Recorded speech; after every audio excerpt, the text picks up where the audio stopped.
Assalamualaikum warahmatullahi wabarakatuh. Saya Galang Anugrah dari Prodi Manajemen Kampus Cikarang.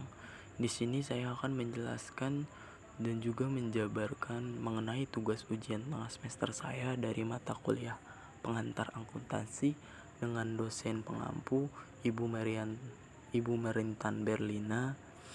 Untuk topik yang pertama yaitu menganalisis transaksi. Analisis transaksi akuntansi adalah kunci penting untuk memahami laporan keuangan dan menafsirkan keuangan perusahaan dengan benar. Penting bagi setiap manajer keuangan untuk menganalisa transaksi dengan tepat pada setiap siklus akuntansi.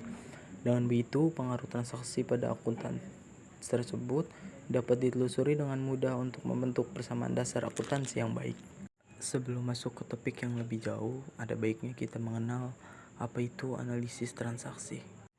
Jadi, pengertian analisis transaksi di sini adalah kegiatan untuk mengumpulkan data dari berbagai transaksi seperti pemasukan, pengeluaran, biaya operasional, pajak, hingga pembelian aset. Dari situ, manajemen akan mengetahui bagaimana transaksi tersebut akan mempengaruhi pada buku besar. Analisis transaksi juga adalah langkah pertama dalam proses akuntansi dengan melakukan analisis pada setiap transaksi yang mempengaruhi bisnis.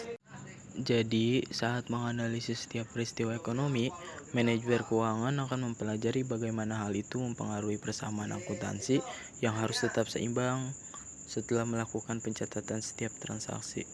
Dengan mengidentifikasi dan menganalisis setiap transaksi, manajer keuangan dapat menentukan bagaimana pengaruhnya terhadap ekuitas pemilik serta berbagai aset dengan kewajiban sehingga dapat dicatat dengan benar ke dalam pembukuan akuntansi. Meskipun terdengar seperti proses yang rumit, analisis transaksi akan nampak mudah begitu kamu merinci setiap langkah dalam prosesnya.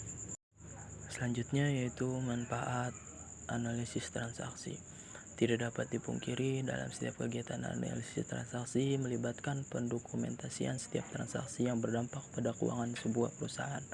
Langkah pencatatan ini sangat penting dalam proses akuntansi dan membantu menunjukkan bagaimana transaksi bisnis mempengaruhi aset, kewajiban, dan ekuitas perusahaan. Berikut ini adalah beberapa manfaat yang didapat oleh perusahaan dengan melakukan analisis transaksi.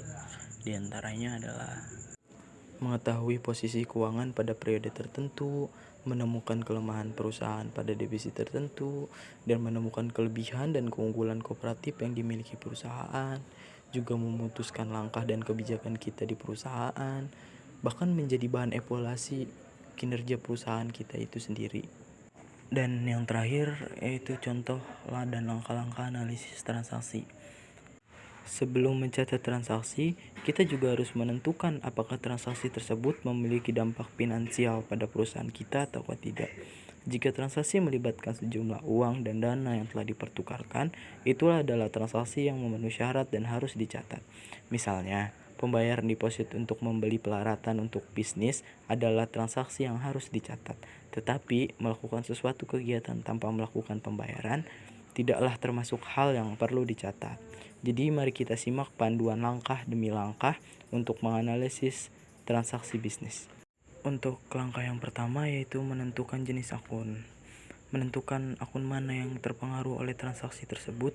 Misalnya jika pemilik bisnis menginvestasikan 10 juta ke dalam kas perusahaan, maka akun yang terlibat adalah akun kas. Tentukan apakah akun tersebut termasuk dalam kategori aset, liabilitas, atau ekuitas. Contoh transaksi yang termasuk dalam kategori aset adalah uang kas, wesel tagih, piutang, tanah, pelaratan, bangunan, inventaris, dan biaya yang dibayar di muka. Sementara contoh transaksi yang masuk dalam liabilitas adalah wesel bayar, hutang usaha, dan cicilan bank.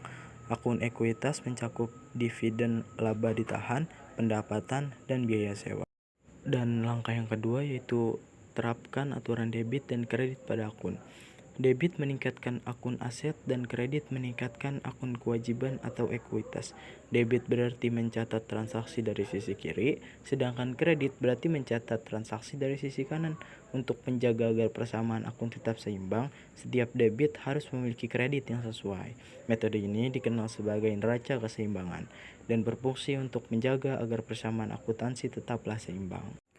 Dan langkah yang terakhir yaitu mencatat transaksi dalam jurnal. Setelah selesai menganalisis transaksi dan telah menentukan akun yang terlibat dan di mana transaksi perlu didebit dan dikreditkan, kamu siap untuk mencatatnya dalam jurnal. Pastikan untuk mencatat transaksi tersebut sesuai tanggal kejadian untuk memastikan pembukuan tetaplah teratur. Nah, sekarang kita masuk ke topik yang kedua, yaitu akuntansi perusahaan dagang. Sebelum masuk ke pembahasan yang lebih jauh, ada baiknya kita mengetahui dulu apa sih akuntansi dan perusahaan dagang. Akuntansi adalah seni merangkum, mencatat, mengklarifikasikan segala hal yang terkait informasi keuangan yang dilakukan oleh orang kompeten dan digunakan sebagai salah satu bahan pengambilan keputusan. Sementara itu, perusahaan dagang adalah perusahaan yang kegiatan utamanya adalah membeli barang dari pemasok dan menjualnya lagi ke konsumen tanpa mengubah bentuk barang tersebut. Jadi, akuntansi dan perusahaan dagang akan mencatat segala hal terkait pembelian dan penjualan kembali barang yang berwujud dengan spesifikasi, berat, volume, dan ukuran fisik lainnya yang jelas. Setelah kita mengetahui apa itu akuntansi dan perusahaan dagang, selanjutnya kita akan membahas laporan akun-akun perusahaan dagang. Berbicara soal akuntansi perusahaan dagang, kita juga perlu tahu tentang laporan yang dibutuhkan dalam pencatatannya. Laporan-laporan itu terdiri dari jurnal umum, buku besar, neraca saldo, kertas kerja dan penyesuaian, laporan rugi laba, laporan neraca, laporan perubahan keuangan, dan yang terakhir adalah tutup buku. Setelah semua laporan tersebut terkumpul, barulah kita dapat membuat akuntansi yang terdiri dari pembelian, potongan pembelian, retur pembelian atau pengurangan harga, benda angkut pembelian, penjualan, pajak penjualan, dan yang terakhir yaitu potongan penjualan. Nah, masuklah kita pada soal yang terakhir di ujian tengah semester saya kali ini. Nah, di sini saya akan menjelaskan mengenai ayat jurnal di bawah ini. Jadi, kantor akuntan Alan dimiliki dan dikelola oleh Tuan A. Gedung dan peralatan kantor yang digunakan adalah sewaan karena sedang menunggu peluasan. Aset dan kewajiban perusahaan per 1 November 2020 adalah sebagai berikut. Kas sebesar 170.200.000, piutang usaha sebesar 190 juta, perlengkapan sebesar 20.750.000, tanah sebesar 30 juta, hutang usaha sebesar 64.200.000.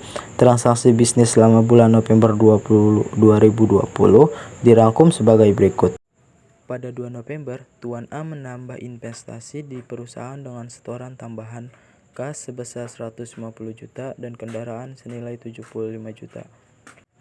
Dan pada 5 November, membeli tanah untuk digunakan sebagai area parkir dengan membayar tunai sebesar 45 juta.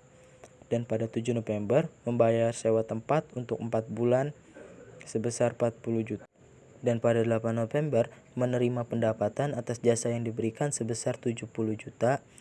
Di 10 November, membayar kreditor untuk melunasi utang usaha sebesar 25 juta. Dan di 11 November, Anda membeli perlengkapan secara kredit sebesar 8.200.000. Dan di 12 November, menerima pendapatan atau atas jasa audit dan dicatat sebagai piutang usaha sebesar 155 juta. Di 15 November menerima kas atas piutang dari pelanggan sebesar 200 juta. Dan di 20 November menerima tagihan bulanan untuk beban bulan November dibayarkan 10 Desember sebesar 16.380.000. Dan di akhir pada 26 Oktober membayar biaya berikut ini: biaya gaji 80 juta, biaya utilitas sebesar 11.575.000, biaya lain-lain sebesar 2 juta. Demikianlah presentasi saya. Saya akhiri. Assalamualaikum warahmatullahi wabarakatuh.